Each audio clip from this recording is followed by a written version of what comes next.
Hi there, we are back and we're going to be doing brownies, which just happen to be vegan and they are one of my favorite recipes. So I'm going to stick with this brownie recipe and I'm going to make it into a sourdough one. It's from, oh boy, Best Test Kitchen, their vegan cookbook.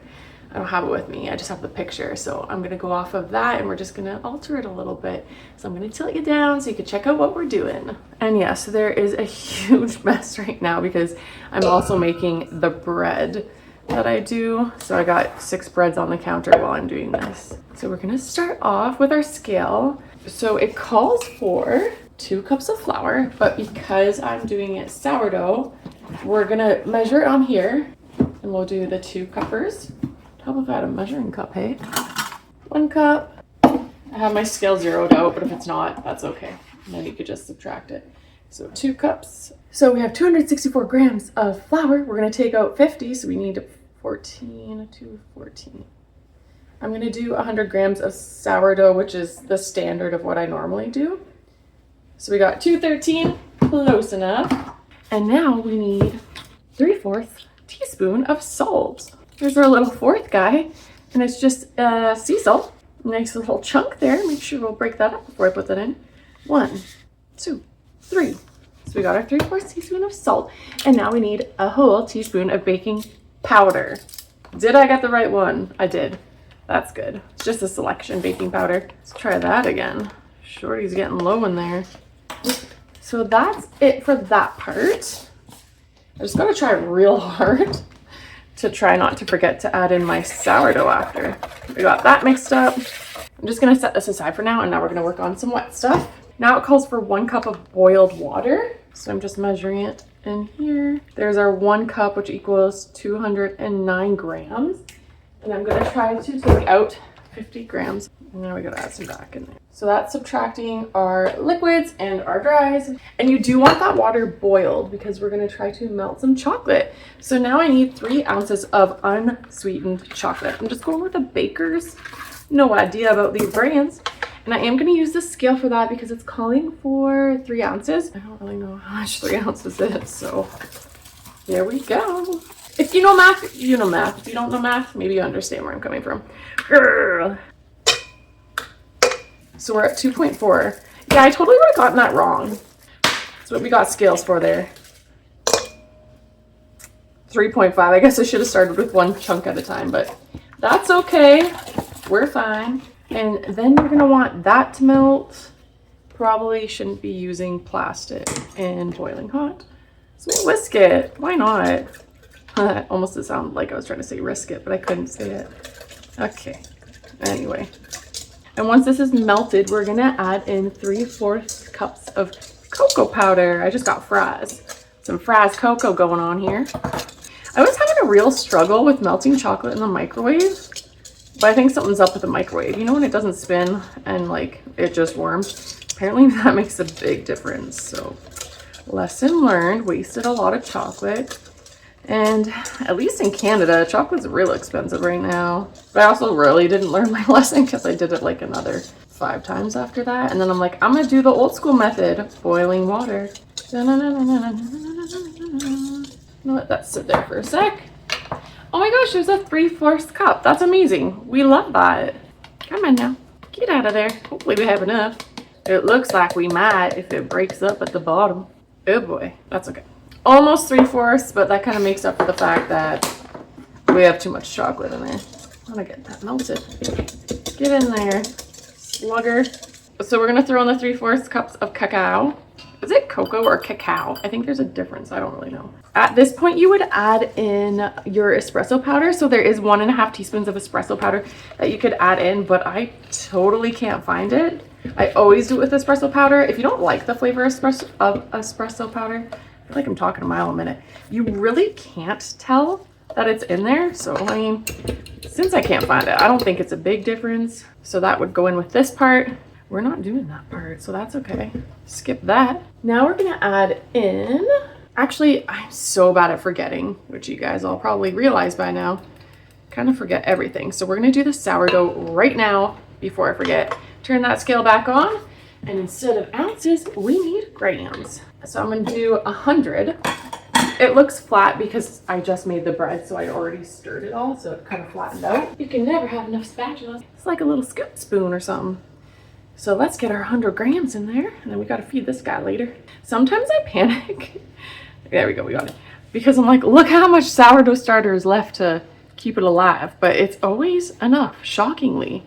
Always. When you think there's so little of it, it's enough. It's some powerful stuff. I don't know how it works, but it's cool. So we got our sourdough starter in there, 100 grams.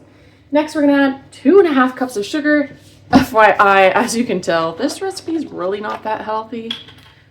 Usually I like to do healthier recipes, but this is not one that's one of them. Although I do make a black bean brownie and I like it. I don't know if it's for everyone, but I quite enjoy it. So 1 cup, 2 cup. And when this isn't for me, sometimes I just try to sneak less sugar, or when it is for me, I meant to say. Oh my God, cool! They have the measurements inside the cup for 1/2 cup. This is so fun, love it. So we got our 2.5 cups in there. And I used cane sugar. And now we're gonna do 1/2 cup of vegetable oil. Couldn't find vegetable oil. So we're using canola oil? I always have such a hard time saying it because I always want to say canola ola. And that's not it. And canola oil, I know, is not healthy. Neither is vegetable oil, but it's what we're doing. I think I have done this recipe in the past with coconut oil, which I would prefer to do, but I don't know. I just grabbed the canola instead. And then we're gonna do 1 tablespoon of vanilla extract. This is just imitation stuff. It's not the real stuff. And I don't have a tablespoon measurer, so I will BRB. The other day I was making the sourdough cookies, chocolate chip cookies, like my fave. I know it says a tablespoon. I always throw in a splash more. I'm the worst. And I thought it was a cookie scoop because cookie scoops changed my world. They really did. And it turned out it was a melon baller, so I totally crushed it.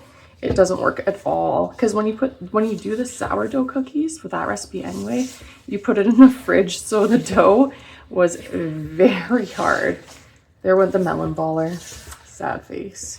But do people really ball their melons? Maybe. I'm not fancy. I just straight up eat it. I don't know why, but I find it so pretty when the chocolate is mixed together. Maybe it's because like the sugar is kind of thicker. Granules? Granules? I don't know. Looks pretty to me. Very bizarre. So now we're going to add, obviously, the wet and the dry together. I'm going to throw it in this one. All right, now we're going to mix this together. Don't overmix, I think, as with most things. And our last thing we're gonna add is 1/2 cup of chocolate chips. Semi-sweet. Oh yeah, got chocolate chips in my pocket. It's like the most genius idea. This is my oil one. Having the measurements inside your cup. Like, I love that. So I'm just finishing up a bag. And this one is Selection Semi-Sweet. Get out of there, man. And then this one is President's Choice Semi-Sweet. Get on open, boys. Where is our half? There's the half. So I'm just gonna put that in, and you're supposed to fold the chocolate chips in. There's chocolate chips on the ground too if you need them. I realize I didn't totally stir in the flour yet, but I figure it's all gonna come together. And because this is a sourdough, I'm gonna leave it for a couple hours, and there's no eggs or anything. So I'm just gonna leave it out on the counter for a couple of hours and then we'll cook it. Or you could leave it till the next day in the fridge, just letting that sourdough work its magic a little. Because I think we were at like 3 o'clock or something. So for dessert, for the people, it won't be until later anyway. Here's hoping I stirred in that baking powder nice and well. Cool, so I'm just gonna let it sit there for now. As I said, I think it's around 3 o'clock. I don't have a clock that I could see that far right now. If I was wearing my glasses, I'd be able to see. So we're just gonna set this on the counter. There's nothing in here that's gonna go bad. No eggs, no milk. I'm trying real hard to think if there is something bad in there. I don't think so. So we're just gonna leave this on the counter and we will come back later and woof, I'm gonna show you how we're gonna put it in the pan and then we're gonna cook it. Hey, so we're back for the next steps. I let the sourdough sit just for a little bit. I grabbed 100% virgin coconut oil, which I wish I kind of did in the brownies. I just put it on a paper towel. I have a 9x13 pan here, baking dish. And I did a little sling foil, so I ripped one and put it this way, and it's hanging over. And then I ripped another and put it this way, and it's hanging over. I'm just gonna take this and I'm gonna oil the, it's not parchment paper, the foil, just so that the brownies don't stick too bad. And I want to be quite, I want to be quite generous with the oil because I have done this before where the brownies got stuck to the foil. I was kind of just playing a rip and apart game. Didn't love that. Oh yeah, preheat the oven at 350. And now I'm gonna take the butter and I'm just gonna plop it in here. Yikes, this is, I don't think my spatula is strong enough for this. And you're putting it in the oven for 30 to, I just went right on the floor, 35 minutes. And then you're gonna check it with a toothpick. You want the middle to still be like liquidy almost. Like you don't want it fully cooked. It's just the yummiest that way. I think I had accidentally cooked it too long because like the middle just seems so liquidy that you just keep cooking it longer and longer. And then the whole thing cooks and like they're so right. It is so yummy. And then you're gonna let it sit for a while too. It'll work its magic. Yeah, the spatula is not doing well. Totally going in with my hands. Should have grabbed a harder spatula. Okay, so we got that all up in there. Eee! Get the brownie before the dog does. Oh my gosh, I dropped so much on the floor. Ew. So we're back. Never went anywhere. And it's in clumps, so I'm just gonna like smooth it out and make it into an even layer. Maybe the spatula will be a bit better to push it down with. The oven's still warming, so I'm actually gonna just let this sit on top of the oven and get the warmth from it because the sourdough will like that. Just trying to make sure that it's pretty even, like one thickness across the whole thing. Cool. Just fold the edges back, and you want your rack to be on the lowest. That's it. Just looks like nothing special. You want your rack to be on the lowest rack, so I moved mine down to the lowest one, and you're gonna cook it on there. So you're gonna put this in the oven once it's ready at 350 for 30 to 35 minutes. I'm gonna start with the lower at 30 minutes, and I'll check it, and I'll be back. So I ended up cooking it for the 30 minutes, which is recommended, and then I put it back in for 5 minutes. You're supposed to put a toothpick. I used a knife between the middle and the edge, and it's supposed to come out with a few crumbs, so the middle will still be pretty liquidy. So I'm just gonna put it on a wire rack for 2 hours, and then after the 2 hours you could take the sling tin foil part of it out and let it sit there for even longer. And then after that you're good to cut into it and good to go. Thanks for watching.